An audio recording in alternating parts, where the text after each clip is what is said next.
welcome to this session this afternoon on managing livestock for carbon. My name is Nikki Yoxall and I am a farmer based in northeast of Scotland, and I also work for Pasture for Life as the research coordinator, which means that my role enables me to engage with lots of really interesting people, both in agriculture and farming practitioners, but also academics and researchers. And one of the things that is a consistent theme through our work in Pasture for Life and with researchers is the idea of climate change, clearly, but around the idea of carbon. Now, just as a caveat for today, I think we probably are all aware that when we talk about carbon, we're probably talking about carbon equivalents.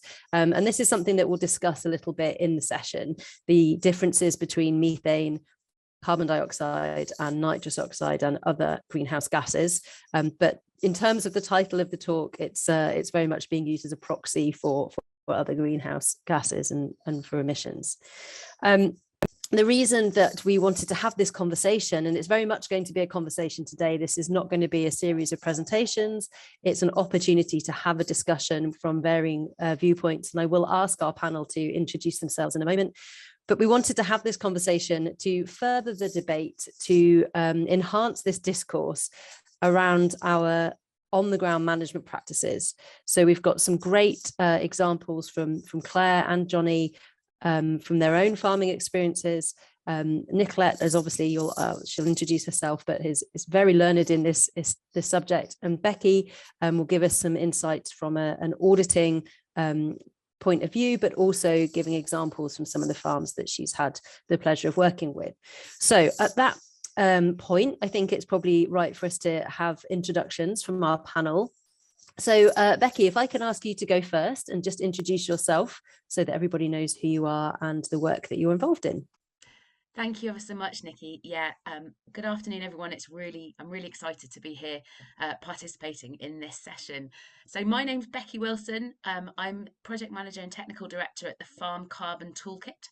So we're a farmer-led organisation really aimed at trying to provide practical tools and resources for farmers around reducing greenhouse gas emissions, improving energy resilience, and with a particular focus on soil health.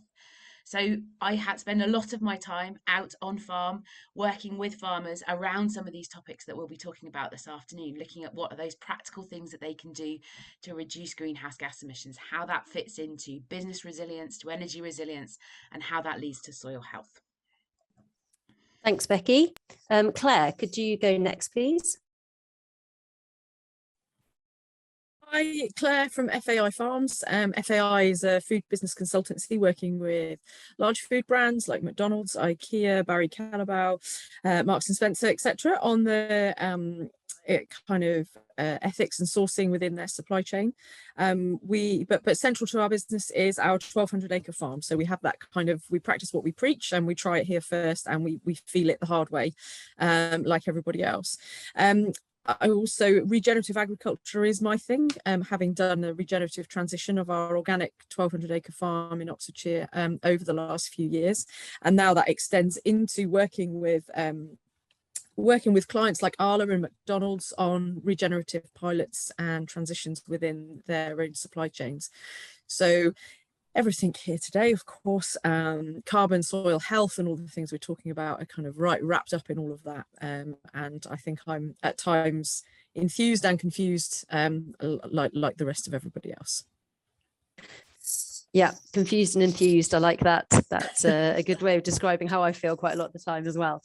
Nicolette, I'm sure most people have had the joy of being able to hear from you already in this conference, but if you could introduce yourself, that would be great. Yes, I'm Nicolette Hahn Niman, and I live in California, north of San Francisco.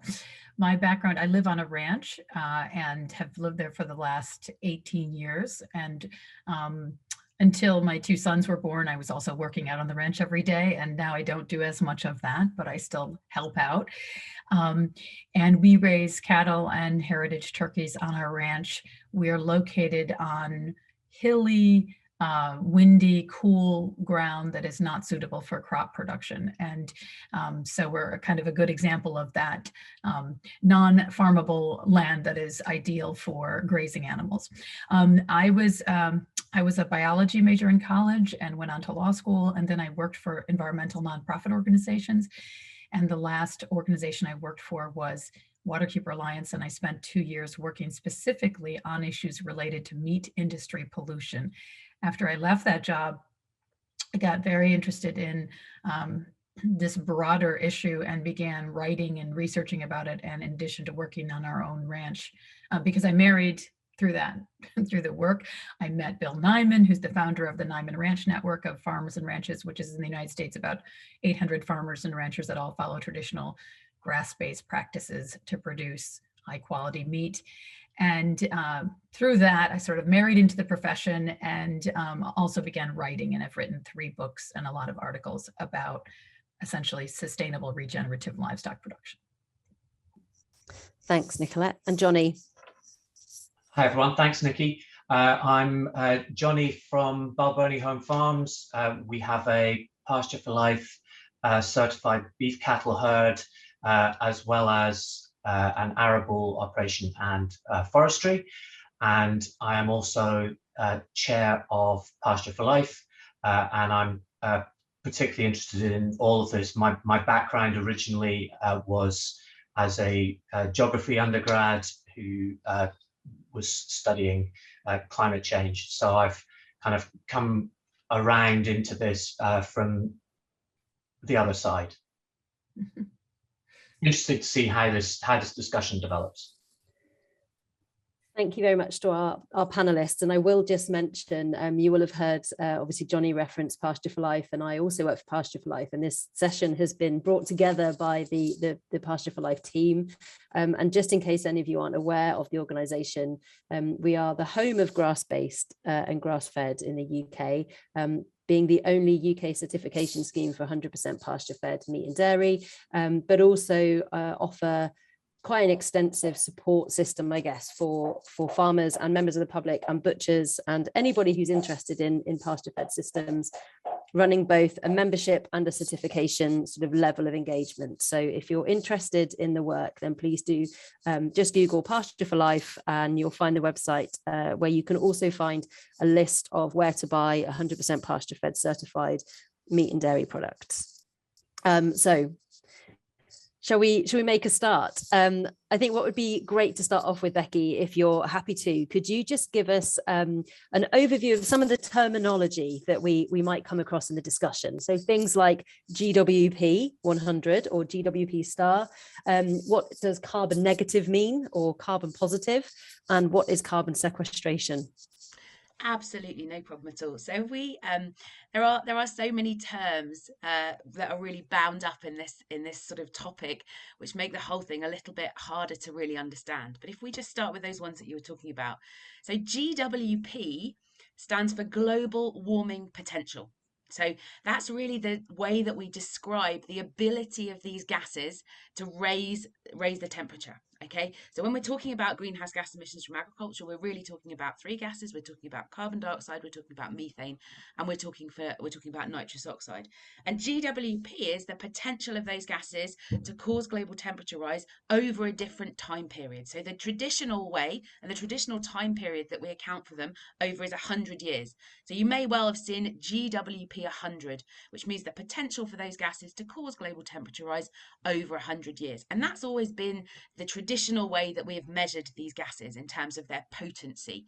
And what we've used is we've used carbon dioxide as 1, we've had methane that's been anywhere between about 28 and 32 times more potent, and then we've had nitrous oxide that's been anything between 296 and 312 times more potent over that 100-year period. If we then move on to GWP star, what GWP star does is that's actually a new metric that's been pioneered and developed by a guy called Professor Miles Allen at Oxford University, which starts to say that actually methane specifically is not a long-lived climate pollutant. It's a short-lived climate pollutant and has much more of a sort of burst of activity, which is then broken down into its constituent parts. So if we actually account for methane over 100 years, we're potentially overestimating the impact of methane, whereas actually we should be accounting for it over a much smaller metric. So the difference between GWP 100 and GWP star is specifically dealing with methane, and it's dealing with the fact that methane is a short-lived climate pollutant, so therefore we have to account for it slightly differently. So that's what we do with the GWPs, as it were.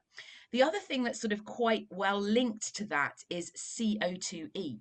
And CO2e is our carbon dioxide equivalent. And that's what we report our carbon balances in. Now, for most other industries, that's not a problem because the majority of their emissions are coming from carbon dioxide. However, when we look at a farm, it's only a very small percentage of our emissions that are coming from carbon dioxide. The vast majority are coming from those other two gases in terms of nitrous oxide and methane. So we have to combine or do that sort of GWP accounting to come up with our carbon dioxide equivalent, which is what we use for that carbon balancing. Carrying on from what you were saying around the whole thing around if our farm is sequestering or storing more carbon than it's emitting, does that make it carbon positive or carbon negative? Now, it can completely depend on which sort of system or scheme that you're signed up to as to which one of those terminologies they use.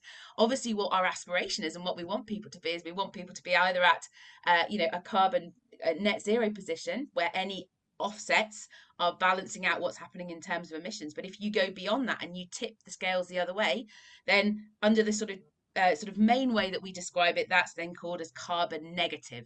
So what you're bringing onto the farm in terms of any offsetting or sequestration is higher than what's being emitted from the activities that are happening on the farm. So carbon negative is the sort of official way once you've reached net zero or carbon neutrality, and then you're starting to tip those scales into the fact that you are providing that climate solution in terms of actually being able to hold more carbon on the farm than you are emitting. And all of that really leads into what's happening in terms of the sort of policy way that we're moving to get to net zero. And the real definition of net zero is a state in which those greenhouse gases that are going into the atmosphere are balanced by those removals of what's being taken out of the atmosphere. And that's very much where the UK policy and the legislation is tied up around how we transition not only individual sectors of our economy, but the whole of the UK and more globally to get to a point where we're at net zero. Sequestration, the other one, sorry. So sequestration is the term or is the term that we use where we actually take carbon dioxide out of the atmosphere and we hold it on our farm. And we do that either through our woody biomass, through our hedges, or what's happening in our soil. And I'm sure we'll have lots more discussion about the ability for our soils and everything to hold carbon and to store carbon and then actually sequester it. But that sequestration is that act through what we do, the management practices that we do on the farm, we pull that additional carbon out of the atmosphere and hold it.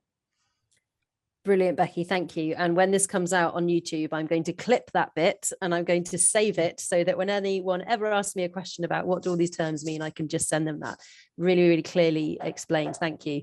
So please do put your questions in the Q&A box. I can see some of these are coming in already and I will try and pick them up as we go through the discussion. The first thing I want to ask Nicolette, do we need to worry about methane? Well, I spend a lot of pages in defending beef talking about methane and we say methane in the United States, so excuse my pronunciation, but it's the American way. I think, yes, obviously it's an issue that is important and should be understood as much as possible and acknowledged by everyone in agriculture and especially people raising ruminant grazing animals. But what, my thesis, as I've written about this and spoken about this over the last few years, and especially in the last couple of years, because there's been so much new information coming out about methane and other sources of methane, is that essentially there's been a disproportionate amount of attention paid to this in the public conversation and the media. And when I started working on these issues in the year 2000 as an environmental lawyer for Waterkeeper, I sometimes would encounter people in the livestock industry or people that are raising livestock, and they would say, oh, you know, so much of the complaints about the livestock industry are just generated by people that oppose meat, you know, animal rights activists and so forth. And I thought that was kind of a, you know, paranoid, kind of silly statement. But there is some truth to that. And it's particularly true when it comes to this whole question of how much attention is paid to emissions from livestock, because when you really look at the global, you know, for example, the global methane assessment that was just done in 2021, or any other sort of larger analysis of methane sources and where it comes from, you see that there's a disproportionate amount of attention paid to the methane from livestock, and compared to other sources. And the and when it comes to methane, you know, first of all, stepping back for a second, when you compare the significance of methane to carbon dioxide in the developed world, especially in the UK and in the United States, methane is a much less important gas than carbon dioxide. And in Defending Beef, I go through the precise statistics about how much of the total global warming gases from the United States are coming from CO2 versus methane, and then how much of that comes from the fossil fuel industry, for example. And it's just the vast majority. So I've had conversations directly with Miles Allen, who was just referenced, who created this GWP star metric. And you know, he just expressed incredible frustration that there was so much media attention to the methane from ruminants. So I think that's an important starting point. And then there's just a lot more to say about it, but obviously we don't, I mean, you don't want me to ramble on forever, but I'll just say a couple other points. One is that just in the last several months, it's been made public information from Europe and the United States and elsewhere showing huge methane emissions from the fossil fuel industry that were previously unreported. And in some cases, like for example, the Washington Post just did a big expose on methane emissions from the fossil fuel industry in Russia. And in that case, not only were they not reporting those methane emissions, they were actually denying the existence of them, despite the fact that very good satellite imagery was documenting them. So all of these, and then this same thing is happening in Europe. There are methane leaks that had been unreported for decades and are now beginning to be reported just in the last few months. And this is also true in the United States and other parts of the world. So what all of this means is that there are huge methane emissions coming from the natural gas, coal, and crude oil industry, which have not been part of the calculus until just in the last few months.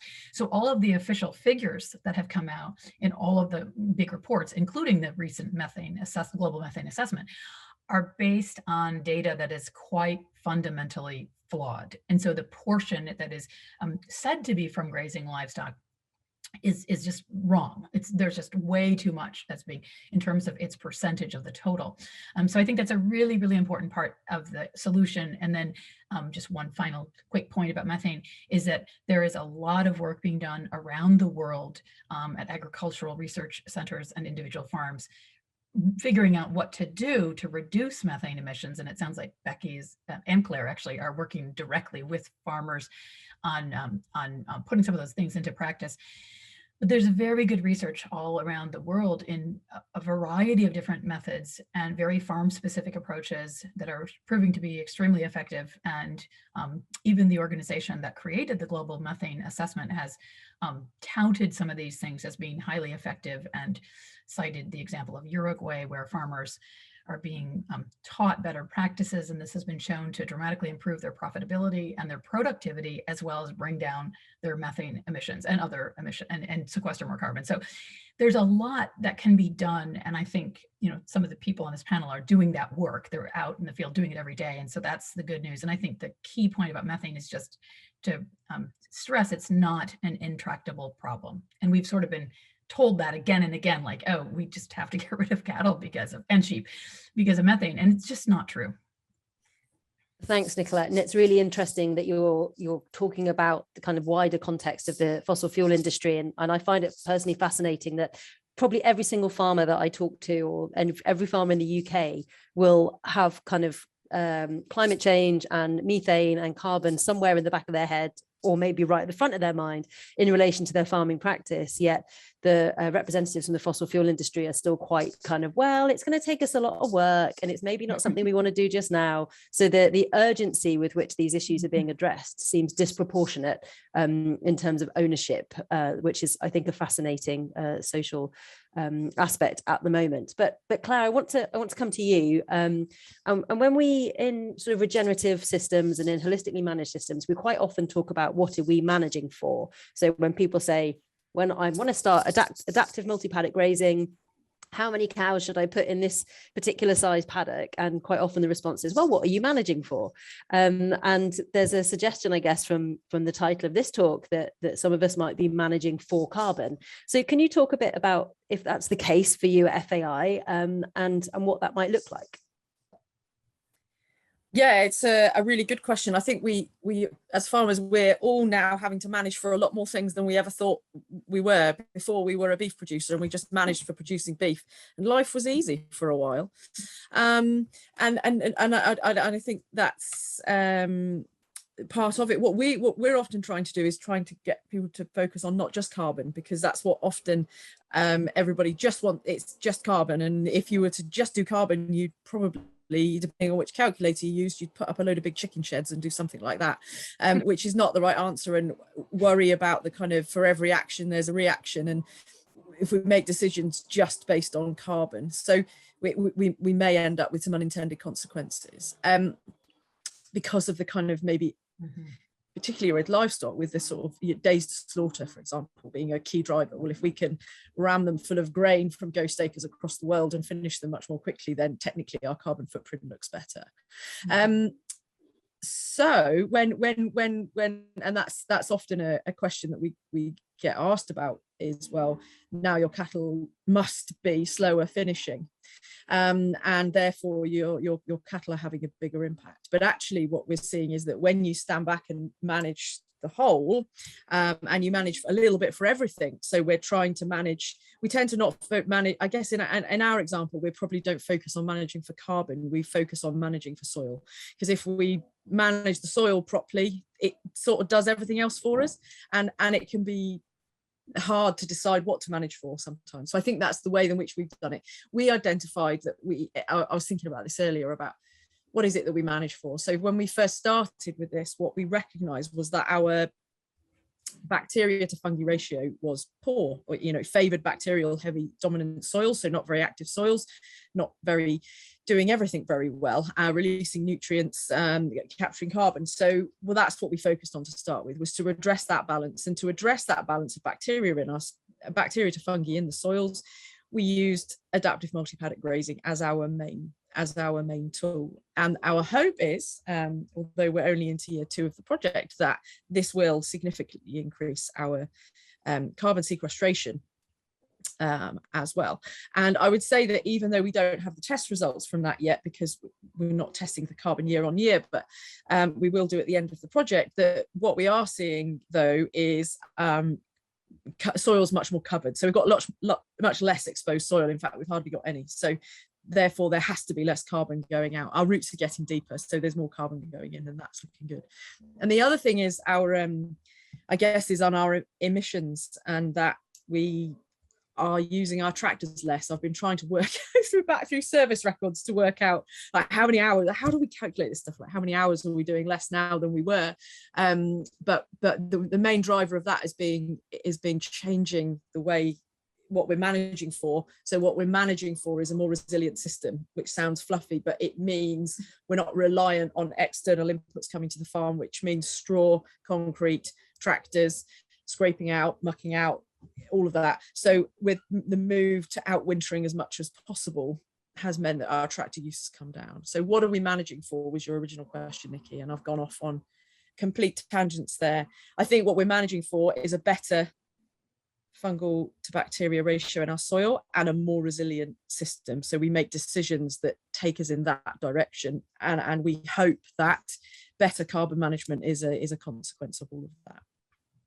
Brilliant. Thanks, Claire. And it's interesting you talk about, you're not measuring carbon, and we know that actually some of the science around this is still pretty young, and being able to get really reliable and repeatable soil carbon measurements, for example, can be difficult because it can change across a field.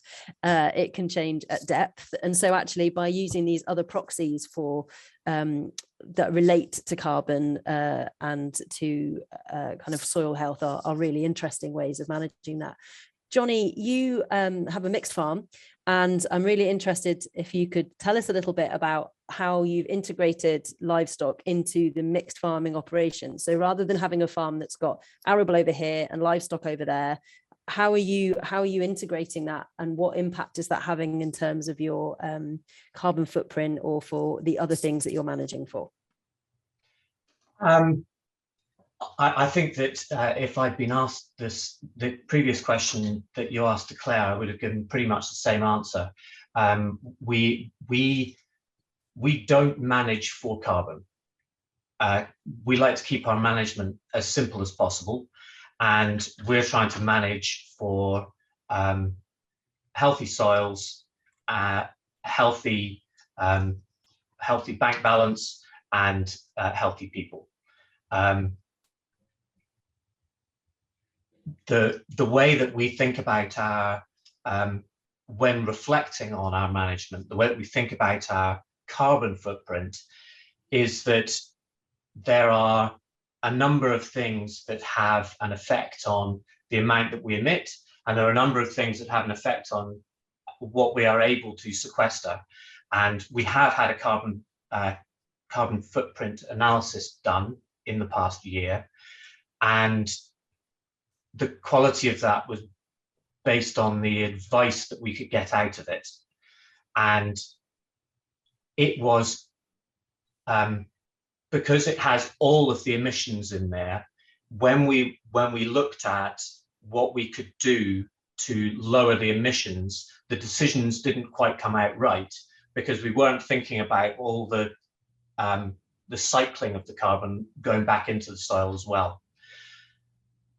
By moving the cattle outdoors more, by putting the cattle onto mixed cover crops in our arable rotation, both in the summer and in the winter, we have also been able to reduce the number of hours that we use tractors for. And for us, we've got rid of one whole tractor, and the other tractor has gone down from doing about 1,200 hours a year to about 6.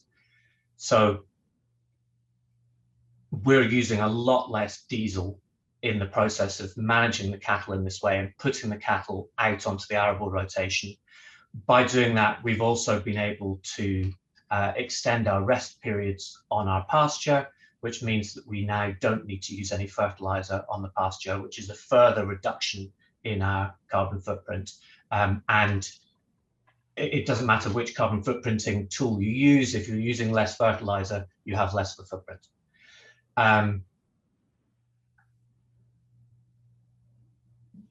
Everything that we're doing, we're trying to do things that enhance life rather than kill it. So by putting cattle out onto the arable fields, we are putting life back into the soil. When you put life back into the soil, you're also putting carbon back in. Thanks, Johnnie. So we're talking about a more complex system than just thinking about carbon alone. And I think that's coming through loud and clear from everybody here, that we can't just isolate this one element and say, this is the thing that we're managing for, that it's far more complex. And there's a great phrase that was used by one of your fairly local farming neighbours, Johnnie, who talked about, the risk of farmers being left holding the carbon baby, and that actually there's so much being put on us as a sector to manage this. And Frankie's just put in a really good question that says, if we've already conquered outwintering, keeping soil covered, using as little machinery as possible, what else can we do? And in Frankie's case, they're not allowed to plant trees under the tenancy because of the particular land type that they're farming on. So I'm really interested in understanding two things, I guess. What are the key aspects that, or the mechanisms through which farmers can address their carbon footprint, if that's something that they're worried about. We've already heard from some of you about that. But also, what is this risk of being left holding the carbon baby and being responsible for this issue? I don't know, Nicolette, if you want to come in on that. I was hoping you were not going to ask me. You unmuted. I thought you were ready to go. No, I just stayed unmuted the whole time. But could I answer? I just wanted to comment on something Johnnie said a moment ago about focusing on enhancing life rather than killing it. And I just love that quote, because I actually think that is almost the core of the regenerative agricultural approach, as opposed to conventional agriculture. And I often speak about Gabe Brown, the North Dakota farmer who wrote this wonderful book, Dirt to Soil, and describes his conversion from a conventional farm to a very complex, multi-species, very diverse in terms of plants and animals kind of farming operation that he has now. And he says exactly the same thing. And I talk about that often because it's so the way he says it, because he has a wonderful way with words, is I used to wake up every morning and think, what should I kill today? Which plant that's quote unquote out of place should I be killing? What fungus should I be killing? What insect should I be killing? And then he said his whole mindset now is embracing the presence of life and more vibrancy on the farm every day, and seeing just more life in every aspect. And I also love the way the entomologist and former USDA U.S. Department of Agriculture scientist Jonathan Lundgren talks about this as well. And he talks about his focus is insect life. And he talks about the fact that the whole of agriculture for decades has focused on insect pests, but that any presence of an overabundance of one insect, same as a plant that we consider an invasive weed, suggests a system that is out of balance.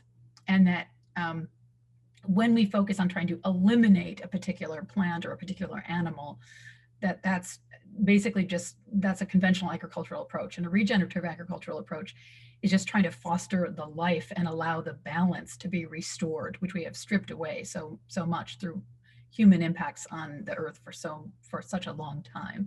So I don't really have an answer to the carbon baby question, but I wanted to say those things about the life versus the approach of just focusing on fostering and enhancing life on the agricultural operation, and just always viewing everything you're doing as an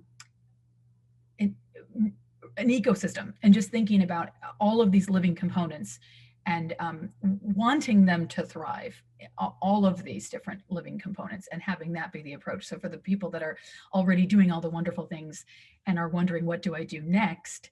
Obviously, it's a very site-specific answer, and they probably need people who have ideas to help them figure this out by coming to their farm and actually looking at what they're doing and coming up with new ideas, because I think there is never one solution for everyone. Those are some great points. Thank you. Becky, Claire, do either of you want to kind of comment on this perception potentially that farmers are carrying the can for addressing carbon reductions? And I'll make a quick comment, and I'm sure Becky will have something more intelligent than me. But just yeah, it definitely is something that looks like it could potentially happen.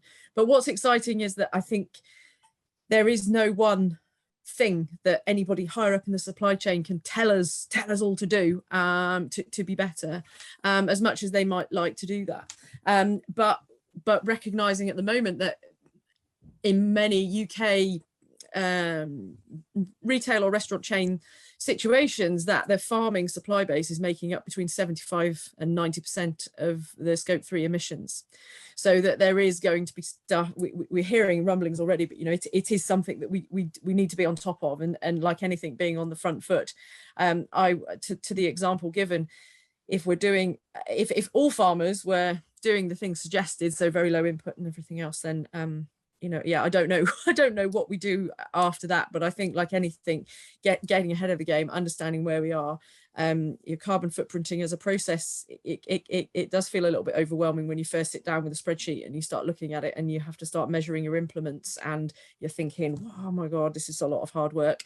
But it is work. Just even, it's not even the number. Our number is whatever it is. I don't even know. But the process of going through and seeing what actually has an impact just helps get you thinking. I mean, it's obvious the machinery, you know, has an impact. Diesel, like I get it, but and seeing the difference of those things. So I think just as getting ourselves together as an industry, and there's individual farmers operating possibly in a carbon negative or neutral way, but in reality, I don't know, without huge amounts of offsetting, because oh great, we planted a massive area of woodland in that year and that's helped us with that. But you know, we've got a long way to go, I think, on some of the emission side of things to work on. So I think just getting ahead of the game is going to help us. I think just to follow on from that, I think there's a couple of things really. I think Claire makes a really good point about the fact that, and I'm sure we'll come on to the process and the complexities of starting a carbon account and understanding where you are. But knowledge really is power in this sort of stuff. You know, we are the only industry that is able to provide a climate solution. And as Claire says, the scope and the ability and the speed from which we are able to deliver that is obviously still, you know, because we have such different farming systems and all the rest of it. But the great stuff that we're hearing that's going on with both Clare and Johnnie's farms already show that there is the potential to do this. And, you know, Frankie's question about obviously, well, where I am to start off with, you know, if we don't know where that position is in terms of being able to provide that initial position, then for those of us that are already doing a lot of good stuff, we're missing an opportunity to communicate the good stuff that we are already doing. And at the moment, you know, we get demonized, as Nicolette's already said, you know, we get demonized with a lot of stuff and a lot of misinformation, a lot of misunderstanding. The starting point for changing that discussion and for reframing it as a positive discussion is having that data, that knowledge, that understanding of what you're doing, and then being able to communicate in a way which doesn't mean which allows our consumers, which allows everybody else to actually engage with that topic. You know, if you think about some of the things that have already been spoken about, you know, some of those sort of people hiding massive amounts of emissions and all the rest of it, all of that's happening because this whole area is so complicated. People lose the will to live before they actually get to where the detail is. So we've all got to, you know, everybody has a responsibility to actually care about this sort of stuff. We have an ability as an industry to showcase the positive stuff that we're already doing.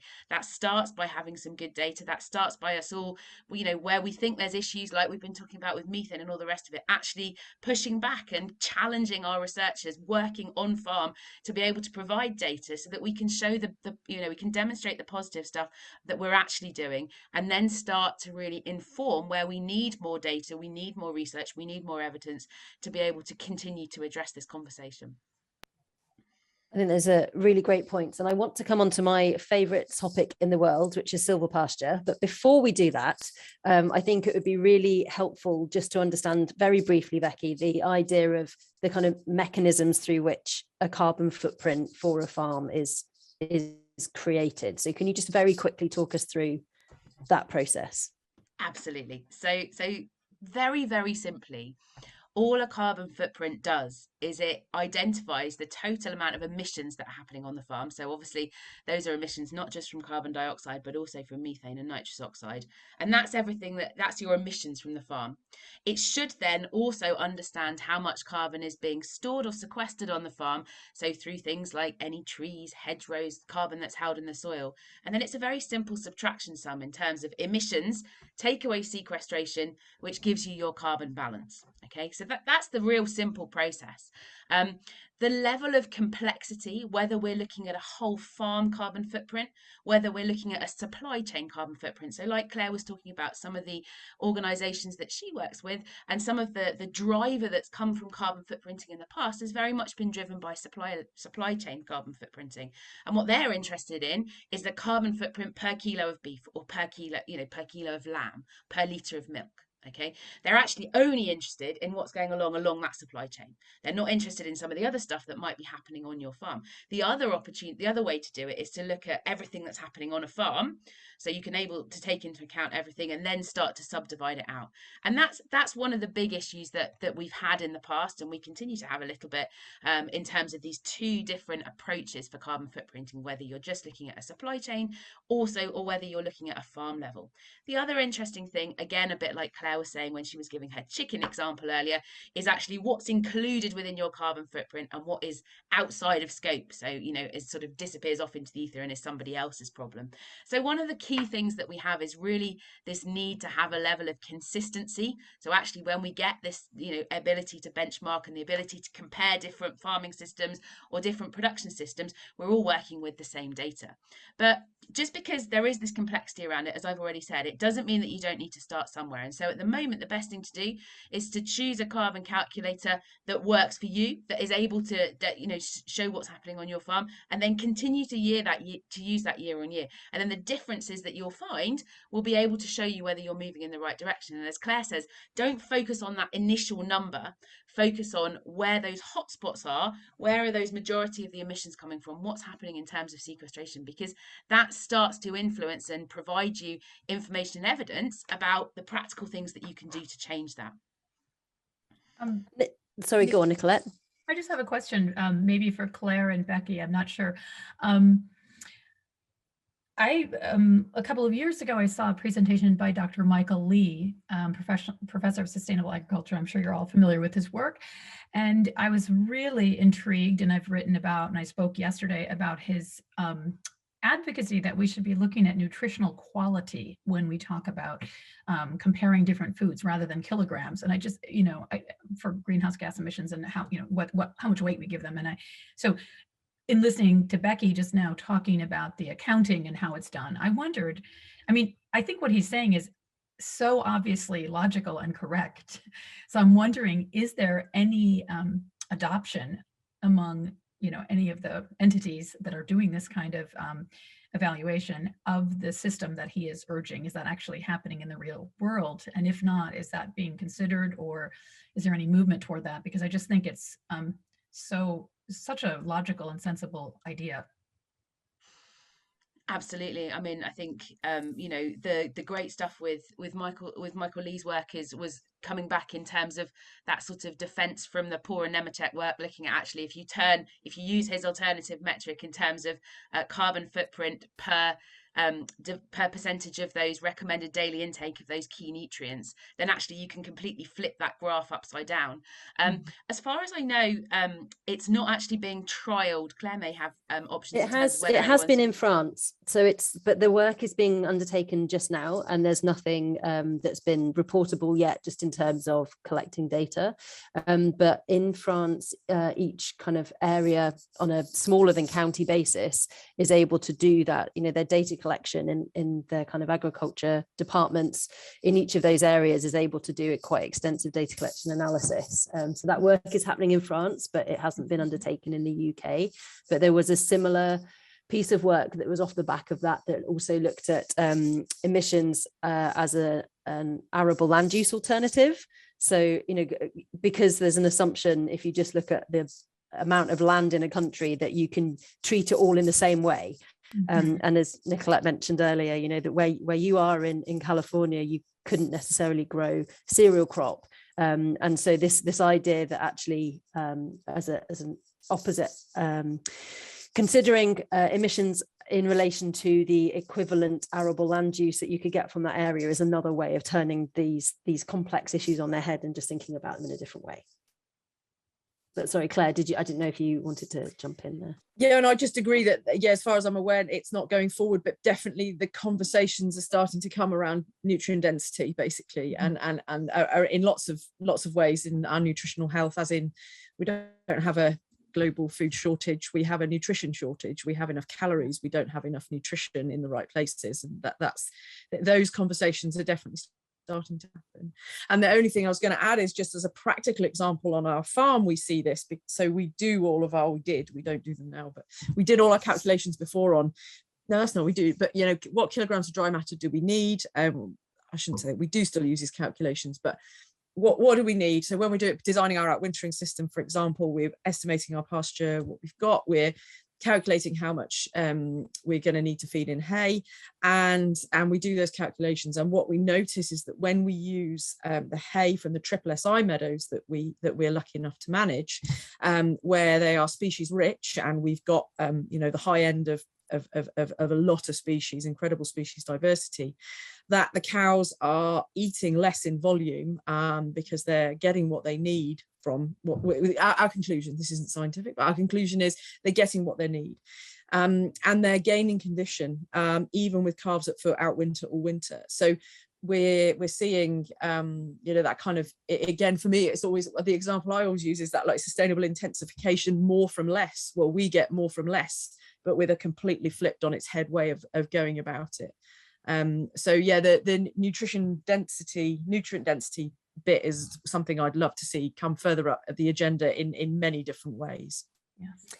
And I'm desperate to move on to silver pasture, but there are some questions that we need to maybe address first. And one of the things that I think it's worth mentioning here is that all of this is based on kind of accounting methodology, and it's not based on people going out and actually measuring the methane emissions from their actual cattle or from their sheep. This is all based on accepted data that goes through rigorous scientific review, but is up for change. So, for example, Derek's asked the question around GWP star being a more rational metric of methane impact. Is the IPCC taking it on board? Yes, they are taking it on board, but it's not necessarily being used yet as part of the accounting process, if you like. So I think it was in AR6, there was a paragraph that said, you know, GWP star may well represent a more appropriate way for us to measure greenhouse gases, but it's in recognition that the science isn't absolute. It never is. It's always a changing and a dynamic process.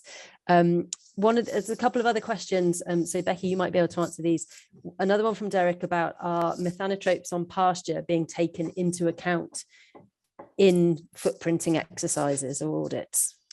Not at the moment, no. I think, yeah, Bill's just made a great point. New Zealand are the country that are using GWP star as their accepted way of measuring their contributions. So the precedent has been set. Miles Allen worked with the New Zealand government, and as you say, Nikki, as well as it being in AR6.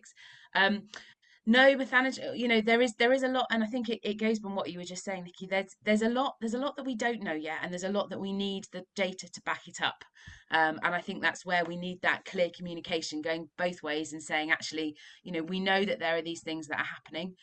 We know that we need to be including those in the data. The data needs to be constantly evolving. So not currently at the moment, but it's certainly something that needs to be focused on as we move forward. Excellent. And I think there was another question just in relation to the sea sequestration methodology being adopted from Jason Roundtree, which I think was used at White Oak, that hasn't been implemented in other accounting methodology. Not at the moment. There's various different models that are used, and I suppose in some respects the positive thing as we move forward is that, you know, if you went back, certainly in the UK, if you went back 2 years, even 2.5 years, you know, that we didn't universally have carbon sequestration being included, you know, within all of the carbon calculators. There is now a nod to carbon sequestration in the 3 main carbon calculators, and those are using different models that are out there. But we haven't got that White Oak pastures model that is being implemented massively at the moment. So the idea of sequestration then, so this idea of drawdown, and we've got a couple of folk that have mentioned silver pasture as potentially offering a solution of some sort there. And so for anyone that's not aware, silver pasture is the intentional integration of livestock and trees and forms part of the broader umbrella term agroforestry, which is the intentional integration of agriculture and forestry woodland management. And interestingly, hearing from Professor Pete Smith, he talks about silver pasture as really being one way that if we're going to have livestock in our systems, that it is clearly a way that we can be very confident that there is additional carbon sequestration opportunities. So in terms of silver pasture, Johnnie, I know this is something you're planning to put into practice at Balfour. Are there any thoughts you've got on silver pasture? And also, Claire, if you want to come in and I've got a dog that is desperate to go outside. So I'm going to go and deal with him while you both answer.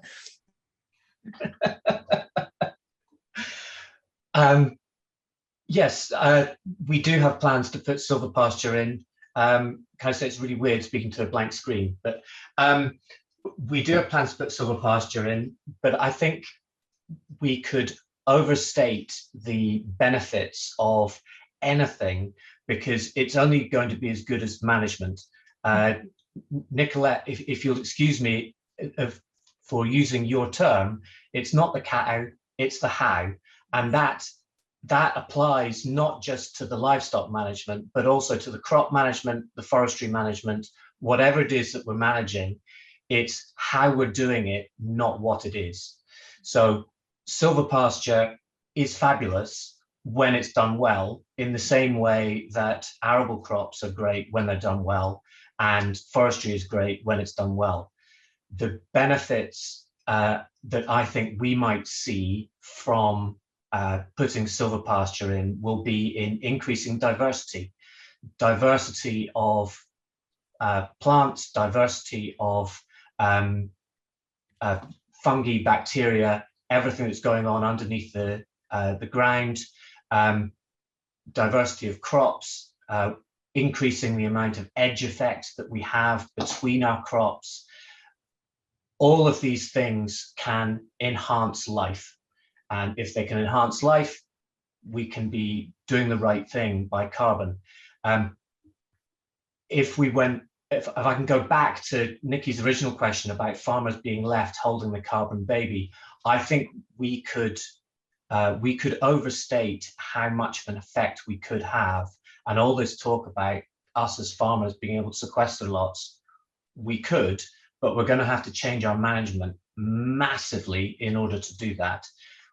In the stage in transition where we are right now, we still have a net footprint on our farming operation, and that footprint will only go to zero if we can eliminate synthetic inputs and get the diesel usage to zero. So yeah, it's I think the fact that we're being honest as an industry about the fact that we do have a footprint, I think is a great thing. I think that we need to stress that we need to change our management in order to make any changes to our footprints. I'm so sorry that I had to dash out. Claire, sorry, you coming in there? Well, just because you said before, but yeah, I think the trees thing is interesting, and I think for us it's what we're managing for, and we're interested in trees, but not just because it's like have carbon, must plant trees. It's we need trees because a big portion of our farm used to be wood pasture, and we border onto triple SI of Whiteham Woods, and what you have is like absolute barren land and then really thick woodland. It's like an absolute dead stop.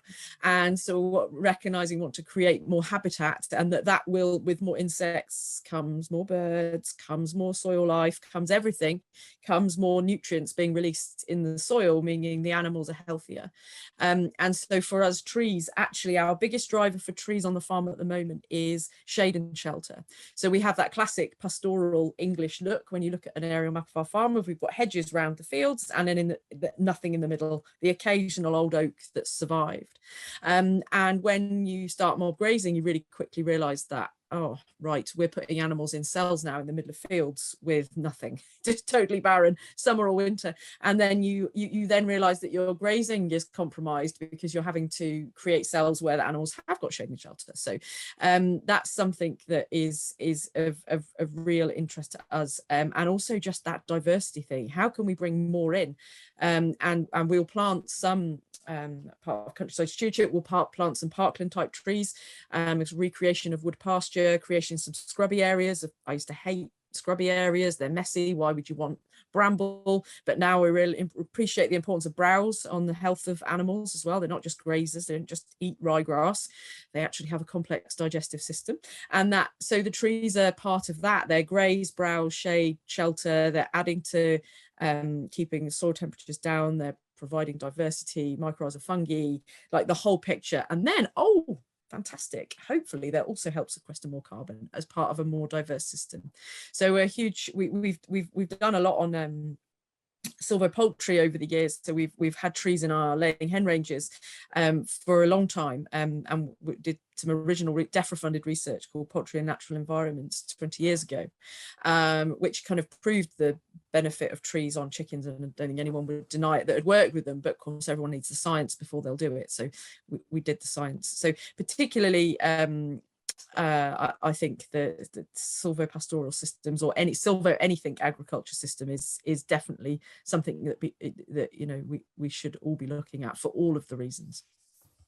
And again, it comes back to this complexity of the management and kind of valuing all of the benefits that you get from aspects of your system. And folk who I talk about this all the time, so apologies for repeating myself to those who have heard me say this before, but there's a great piece of research done by Sarah Rotz and one of her colleagues who talks about these three key things that enable resilience in a food system, one being the diversity of the components, the other being the connectedness of those components, and the third being the decision-making autonomy of the farmer. And I was interested in the question that came up, I think it's from Helen, and she asks about the development of an agroforestry carbon code. So we have the forestry carbon code, should we have an agroforestry carbon code? And I think that there's, you know, we need to make sure that we are not implementing frameworks and systems that undermine the ability of farmers to have autonomy in their decision making, but at the same time having a way of managing and measuring and kind of creating frameworks within which there can be some freedom is quite important. So I'm interested in hearing from any of you around your thoughts of either an agroforestry carbon code or more prescriptive methods for farmers to manage their farms. I think I could probably just jump in quickly on what, because we're looking at this at the moment in terms of being able to include this within our carbon calculator, because again at the moment a bit like Claire was saying, it's quite binary. You either do farming or you do forestry, and actually we know that with these sort of silvopastoral systems we need to be able to, from a carbon accounting perspective, we need to be able to calculate the carbon benefits of the trees, but also the impact on your overall carbon balance of what's happening in, you know, in between the trees and how those two things come together. So it's certainly something that, you know, but I think what we've looked when we've looked at the current knowledge and how, you know, what data is there and how we can include that both on a sort of you know, on a carbon sequestration perspective, but also being able to keep that flexibility so that for, you know, farmers like Johnnie and Clare, they can actually create and utilize a system which works for them, which works for their soil type, which works for their grazing system, which works for their climate. And I think we really need to maintain that flexibility. And I think one of the things that we sometimes struggle with some of these sort of codes, although they do provide that sort of robust metrics and that way of being able to do things, is that actually we're doing things in order to tick a box rather than doing things in terms of improving landscape function. And I think we need to be able to have that flexibility to be able to look at all the, you know, what we're managing for. So look at actually what's the best you know, options for carbon sequestration, what's the best options for soil health, what's the best options for livestock shade, and be able to compare those across to come up with a solution which works for that individual farm. And I think that's what we're really keen to look at the moment in terms of how can we you know, develop the calculator to be able to help provide some of those understandings of what happens both on a soil perspective from silvopasture, but also from, you know, different tree designs and different tree species and what those do on an individual basis, as opposed to just having a hectare of something. It's actually how that fits within the existing landscape. So there's two things that I want us to come on to. One is about methane inhibitors. And I'm thinking, and the reason I came to that from silvopasture was that we know that, well, we don't know that there is research that is looking at, you know, the impact of tannins on how animals ruminant animals are able to digest and the impact that potentially has on methane. So I think that's something we'll come to in a second, but, and apologies if you touched on this when I had to go and deal with an aging Labrador, but Johnnie makes a good point where he says, you know, can we really sequester enough additional carbon to sell to others? And this idea of carbon carbon markets.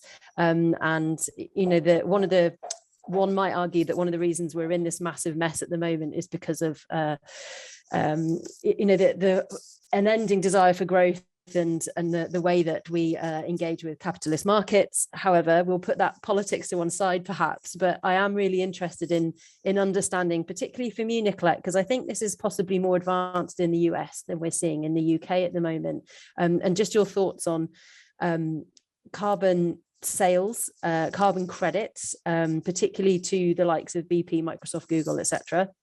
And what does that mean for individual farmers and ranchers in the US? Well, yes, that's been talked about for a long time and been worked on for a long time in the US. And there's a lot of excitement around it. And then there's also a lot of skepticism. And I have a little bit of both. Because, for example, some of the major oil companies in the United States have provided a lot of the revenue for experimenting with better grazing practices to improve carbon sequestration. Which is wonderful, you know, that there's that funding coming into that. But the reason that they're doing that is so that they can continue to emit and pay, you know, buy the credits from ranching operations that are sequestering. And so since so I'm very much of a mixed mind on this. And I think a lot of people in the environmental community feel the same way. It's sort of like we kind of want to support anything that works, but especially for me, because I'm so intent on trying to, what I think is sort of elucidate the fact that the cattle industry is getting a disproportionate share of the negative attention around around global warming gases versus the fossil fuel industry, which should be the focus, and especially in developed countries like the United States. So I'm kind of like, not wanting to be too enthusiastically supporting the notion that we should all focus on, you know, what the farms are doing so that the fossil fuel industry can buy those credits and continue to pollute. Yeah, I don't know. I guess that's all I would say about that. I mean, there are a lot of different pilot programs trying this right now, and I'm watching it, and I don't want to say I don't think it should be happening, but I really believe that from a regulatory standpoint and a legislative standpoint and so forth, the policy side, we really should be focusing on the fossil fuel industry. And actually, I was kind of heartened about a month or so ago when President Biden put out a statement after the methane assessment. Well, actually, it was right after COP26, and there was the discussion about methane, and he indicated what his administration was going to do on methane, and they specifically focused from a statutory and regulatory standpoint on the fossil fuel industry. And then they mentioned agriculture and said, we want to work on voluntary measures for improving practices. So I thought, oh, wow, that's actually kind of exactly what I think should be happening. So I'm somewhat optimistic that we're moving in the right direction on that. Johnnie, I'm interested to hear your thoughts on this, having a finance background.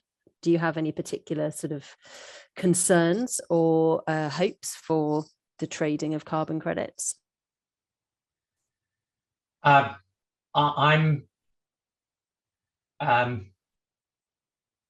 cautious about it personally. As I said before, the agricultural industry needs to change massively in order for us to have anything that we're able to sell. We can't suddenly decide that we want to sell carbon from the state that we're in now, because we've got a footprint, and no matter how we cut it all up, we've got nothing to sell. So first of all, let's actually change our management and actually have something to sell, and then we can decide whether or not we want to sell it or not. Personally, I'm not that keen. If we did have carbon to sell, I wouldn't really want to be selling it to a massive corporate who can then offset their carbon from their corporate jet by saying, oh, look, we bought some carbon in Fife. Mm-hmm. That doesn't sit very well with me. if it was in order to sell our own produce, our own food, to people who wanted to buy it knowing that it had been grown right, and we were getting a higher price for that, and that's how we were being paid for the carbon, that sits with me much better.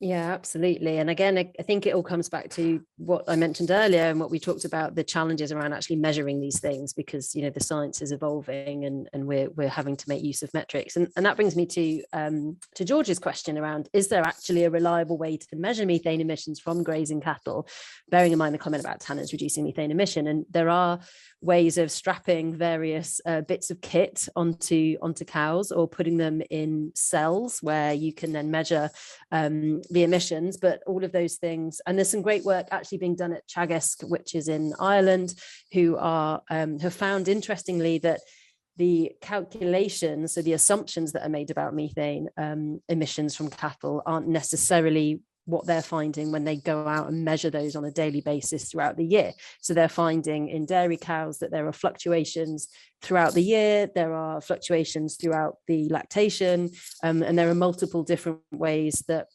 those numbers are changing, and they are actually finding that it's a bit less than what the calculations are assuming it is. So all of these things are based in an accounting methodology that doesn't necessarily isn't always as accurate as the science is demonstrating, because we have to go through that process of review.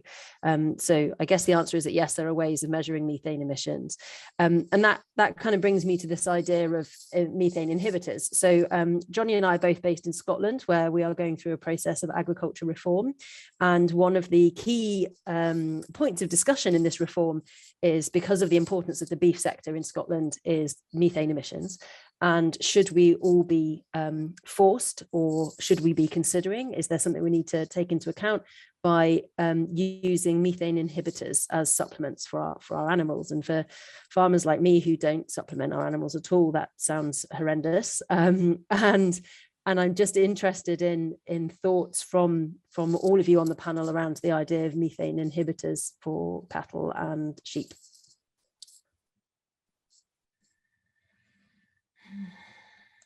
Yeah, I can. I'll share my view, which is that at the moment we don't feed our cattle, and if we're to start feeding methane inhibitors, we suddenly have to start feeding our cattle. So for me, it's a no. Where potentially there is a use is where everything else has been addressed. What's the root cause of the problem? Have we addressed all the root causes of our system, of the problems with it in maybe a dairy system, where there might be some things being fed still, but only when everything else has been tackled.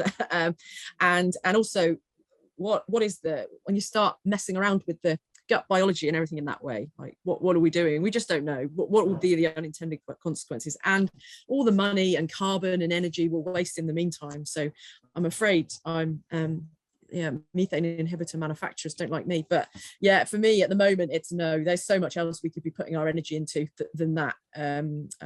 Would be my view. Yeah, Nicolette, do you want to come in? I just want to quickly say, also, I talked about this in my talk yesterday, but I'm really interested in this idea that Fred Provenza and his ruminant research, and then applying that to human nutrition, is constantly talking about, which is this idea that the individual animal, and he talks about his work, his research, his field research was on ruminants. He found that there was a very strong connection between what the animal required from their physiology and their health status at any given moment, and what they chose to graze on, which is why he believes a diverse pasture is so important. And I think that part of what I have two points. One is that part of what concerns me about any kind of feed additive and amendments is you're kind of perhaps throwing off the animal's own ability to detect what they need in terms of their foraging. And the second point, kind of also related to food and flavor, and what's coming out of the cattle that we're raising, whether for milk or for meat, is I've worried a lot about, particularly like seaweed whether that affects the flavor of the product. And people have told me it doesn't, and I haven't tried any of the products myself, but I know several years ago when I was living in New York and I was buying organically raised eggs, because I couldn't just at a grocery store, because it was much more difficult in New York City to go directly to a farmer. So that's where I bought them at that time. And I noticed that the eggs had a fishy taste, and I contacted the company that produced those eggs, and they never answered me when I asked for the feed that they were using. But I'm convinced they were either using a ground up fish supplement or a seaweed supplement, and that was affecting the quality of the eating quality. So not just from the perspective of enjoyment of the food, and I stopped buying those eggs because not only did I not like the flavor, but I also didn't like the fact that they wouldn't tell me what was being fed to the hens. So, but I think it also affects our own human, whenever we're putting something that's weird in the food supply, right? In other words, a ruminant would not normally be eating that. Whenever we do that, I think we affect potentially the animal's health, but also our own ability to properly utilize from a nutritional standpoint and a health and a gustatory standpoint, the food products that come from those animals. So I have some real hesitations as well. We also don't supplement. We use a small amount of hay in supplementing our animals during the dry season because we live in a place where there's no rain at all for many months, and there's very dry forage, and that's all that's there, and it's nutritionally quite weak. So we put a little bit of hay, alfalfa hay, on the pasture for certain times of the year, but that's the only thing we ever feed our cattle. And so I too would really hesitate to begin adding things to, whatever, and, providing them some other kind of food source, because it would raise all these flags that I was just mentioning. Becky, did you want to come in there? I think just to back up what's already been said, but I think also, we don't have any understanding of what's happening and the unintended consequences of what's then coming out the back end of these animals. And actually, if we look about what we should be inhibiting nitrous oxide. We shouldn't be inhibiting methane. So can we please focus on the things that are actually a lot, causing a lot more issues in terms, and actually focus on those first. I think as Claire's already said, and I think as you said already, Nikki, we have so many other things that we can actually do on the farm which will make a difference before we have to get to these levels. And a big one of those is actually making sure we're focusing on the right things. Mm-hmm. I think, yeah, that point about unintended consequences has been brought up by Rob in the questions, and he's saying, how many times have humans hit on a brilliant idea to address natural processes, which actually are probably only a symptomatic problem. And Claire, as you mentioned, that one of the key aspects of holistic management would be to go down to the root cause, and then actually down the line you find that it wasn't at all helpful, and actually maybe thinking more agroecologically and thinking about the farm as an ecosystem and all of the moving parts in that is going to be more helpful. Just looking back through the questions, because there's quite a few that I've been really bad at not getting on top of these, but I'm interested in maybe coming back to kind of footprint, to auditing and footprinting and some of the mechanisms through which that is done, because we do have some questions about that. So there's a question from, where's it gone? Vicky Ward wants to know, are policymakers and government on board with the farm carbon toolkits metric? I can say that in Scotland, there's a big discussion at the moment looking at all of the different metrics, but in other nations, Becky, what feedback are you getting from policymakers?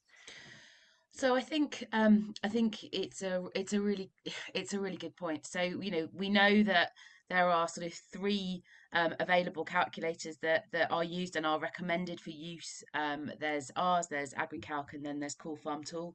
I suppose there is still, and like I said earlier, there's still a slight level of inconsistency depending on those. And I think one of the things that there is, certainly in England, there's a consultation and there's a bit of work going on at the moment to harmonise those accounting metrics. All of the tools are using the same figures. It's just the level of detail and the level of information that needs to go in. And as I said earlier, actually where the scope is and what's being included and whether it's a supply chain or a farm level. So certainly, I suppose we, you know, as you would expect over the last sort of 2 years, as this sort of thing, as this topic has become much more sort of mainstream, and many more farmers are looking at it, we've seen a massive increase in the number of farmers that are using it. We are really, really keen. We will talk to anybody about our carbon calculator, policymakers, researchers, industry, because none of them are perfect. None of them give you the exact number. All of them, as we've spoken about, because we're dealing with complex biological systems, we're dealing with research and knowledge that isn't, you know, massively applicable to your farm. So I think they are a tool to be used. I think we have some work that's going on currently, as I say, in terms of improving the consistency of them, so that then, you know, you can choose the one which is best usable for you. But certainly we work with anybody that wants to work with us on the calculator, because we want to create a tool which is genuinely useful for farmers. We have it externally reviewed every year to make sure that all of the data is there. So as I say, if anybody wants to have a go with it, or hasn't had a go and wants to give us some feedback on it, then please do, because if the data's there and we can see, you know, we can use the approach, then we will include it. Thanks, Becky. There's a question from Rachel about, are the GWP figures / the carbon footprinting figures available for each type of livestock rearing system? And I know this is a challenge that we have within Pasture for Life, is that even when the likes of Rothamsted, who have done huge amounts of work on this and are, you know, really leading the way in doing this life cycle assessments, that their version of low input grass fed isn't really reflective of the majority of our certified farms. You know, the majority of the certified farms are way lower input than what a research farm platform might consider to be low input. So are there any kind of work or developments being done on that, other than a quick plea that if you are a Pasture for Life certified farm and you have completed the Farm Carbon Toolkit, please send us your spreadsheets, and then we can get those sent into Rothamsted to run some LCA work on them? Absolutely. So I think there is there's a key point there. I suppose there, you know, in terms of the inputs that are going into the system, those are all, you know, you can measure those very simply in terms of just the tons of inputs of different things that you're using. So that's absolutely fine. I suppose the big question is looking at the impact on the things that we've been talking about on you know, enteric fermentation, on nutrient cycling through the cow or through the sheep that is coming from these systems. And that's where we need the work that's coming from Rothamsted, the work that's coming from Ireland, to be able to get better starting figures, and be able to have a much wider menu of production systems that we can then select for when we're looking at those enteric methane and nitrous oxide emissions that are coming from manure and rumination that's happening within the cow. And those are ongoing. If you look at where we are now compared to where we were, you know, 5-10 years ago, it has come forward a huge amount.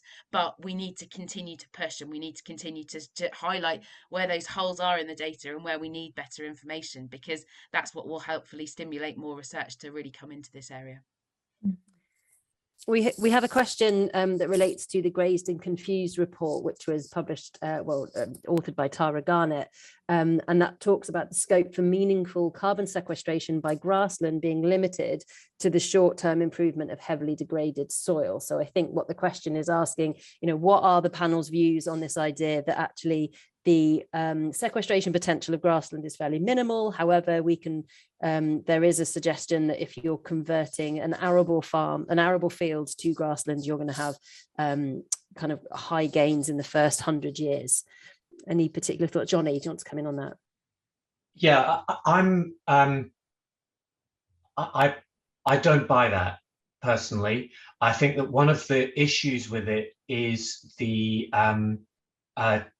testing methodology used. That if you're always going to be sampling the top, say, 30 centimeters of soil, then if you're moving from an arable to a livestock system, we would assume that the amount of carbon in that layer is going to go up. But if you're in a livestock system already and that layer is actually getting deeper, but you're still only sampling the top 30 centimeters, you're underrepresenting the amount of carbon that is being put back into that soil. So it's really, really difficult to to work out where the actual baseline should be, because it's a point in 3D space, and being able to come back to that spot and know how deep the soil is relative to how deep it was before. It's much easier if you're going the other way, if you're going from a pasture to an arable, because in all likelihood, the fence line that was up here was the same level as the field. When it's been arable for a bit, it will have dropped. And that's the amount of soil that has been lost. And even in those situations, the amount of carbon that you sample from your top 30 centimeters when it was pasture, when you sample again in the arable, you're actually underrepresenting the amount of footprint that there's been. So yeah, I don't know how we're going to solve that problem of how to work out where it is, but I think that we can put carbon back into soils that are pasture anyway, just by building them higher. Mm-hmm.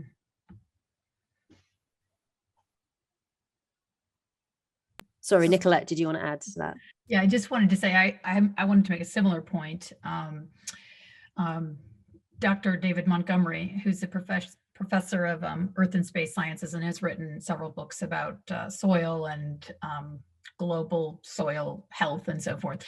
In his book, Growing a Revolution, talks about this same idea that you can actually build soil, and that he says when he was, sort of taught in college as a geologist, how soil is created. He was taught it takes, thousands or hundreds of thousands of years to create soil, and that is actually proving just to not be correct. And that, and the example that's given in the United States a lot is the bison, and how it's sort of it was the deepest topsoil, that part of the United States had the deepest and richest soil anywhere in the world because of the presence of these grazing animals.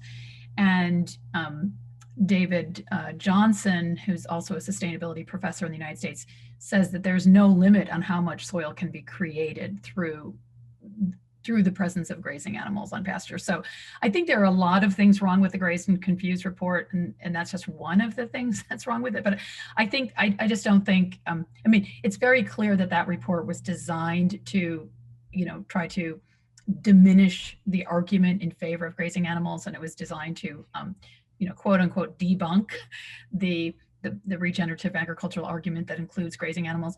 And there was nothing new in the report. It was just a rehashing of old data, and I think there's so much new that's come out in recent years that shows how wrong it is. Can I just add on the bottom of that, Nikki? Yeah. We've been doing work in this area now with our soil carbon project, and I would certainly back up what both Johnnie and Nicolette have both said in terms of we've got farms where, in theory, they've reached their saturation, but where we're looking at where that carbon is at different levels, they're still managing to pull carbon in.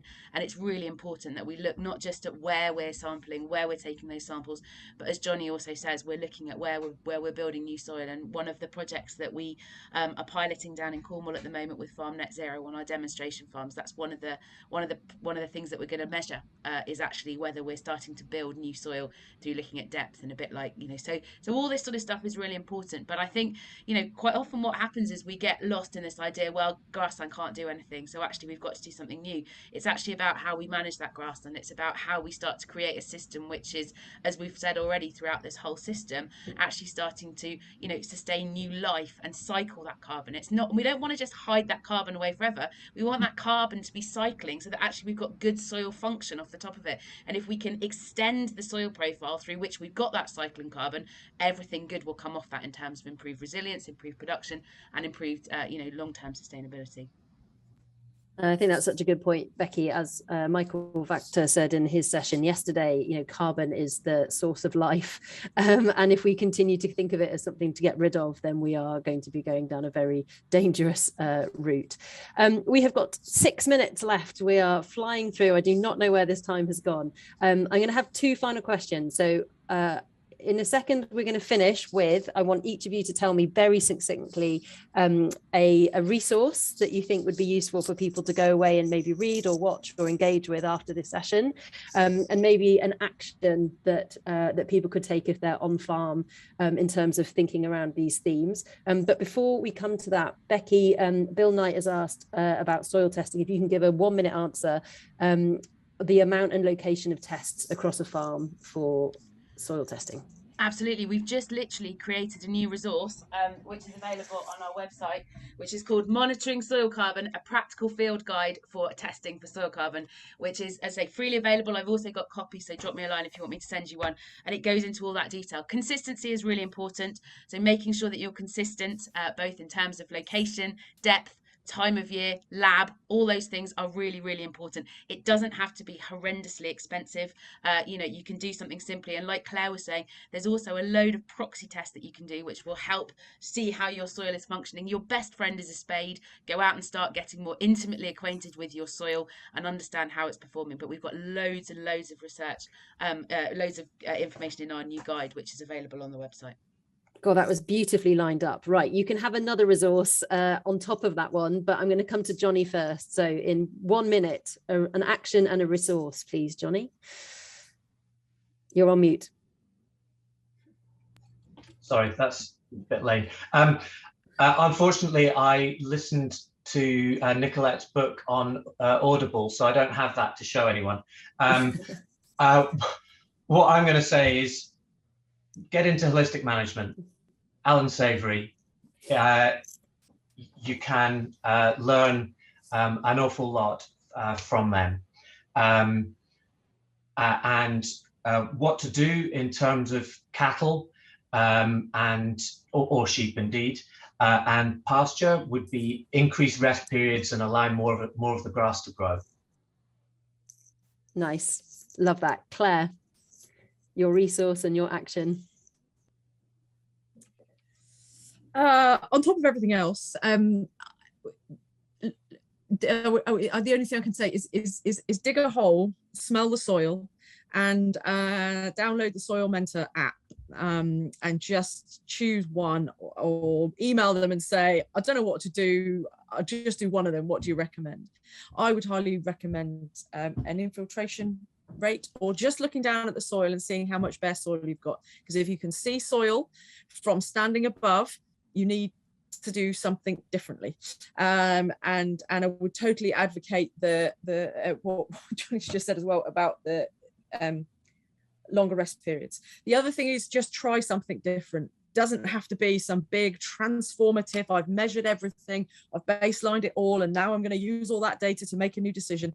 We started off, it was really simple. We split a field in 4 and we grazed it for a few days in each rather than 2 weeks in the whole thing. And that's where it all kick-started. It can be really, really simple start. It doesn't have to be everything.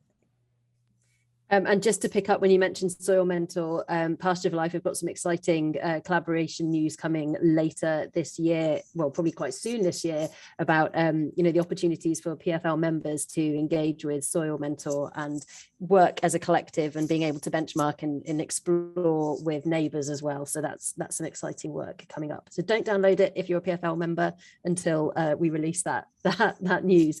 Becky, resource and action. So I think there's loads out there that you can use. I think you know, the books and the resources that have already been mentioned are great. I think there's lots of other books. Dirt, as Nicolette's already mentioned. Nicolette's book is great. Gabe Brown, Dirt to Soil, is a really good introduction to this whole area. An action, following on from Claire's digging a hole, because that's always the first thing to do. When you then come inside, because it's January, I would advocate having a go at a carbon footprint, because it really does give you it opens your mind. It gives you an understanding in terms of where you are. And as I say, if you would like to have a go with ours, we're here to help. As I say, and you know, please get in touch, because that's what we've been set up to do, really. And talk to other farmers. There are loads of farmers who are out there doing amazing stuff that are all really keen to share and share ideas and provide sources of inspiration. Thank you, Becky and Nicolette. Super quickly. I recommend the two books that have already been mentioned, Dirt to Soil by Gabe Brown. I cannot recommend it highly enough, especially for anyone who's actually in agriculture. And the other one is Nourishment, which is an absolutely mind-blowing book by Fred Provenza about food and flavor and how we nourish ourselves and how animals do and how we have the capacity to as well. And as far as actions, I would just say, again, kind of following up on Gabe Brown's advice, be creative, be experimental, do not be afraid to try, do not be afraid to fail, try. Brilliant advice to finish with. And I'm going to just take the opportunity to also recommend For the Love of Soil by Nicole Masters, an absolutely beautiful book, brilliantly written and great as an audiobook because it sounds like she's just having a chat with you. Downside is that you come away from it thinking that she's your friend, and then you have to remember that no, you just downloaded her book. Anyway, so we are 1 minute left to go, and I would just like to extend a huge thank you to Becky, Claire, Nicolette and Johnnie. It has been a very speedy hour and a half. We have covered so much. I'm so grateful for your time and your energy and enthusiasm for the topic. And yes, just a huge thank you, and really, really look forward to having the opportunity to work with some of you more in the future. So thank you very much.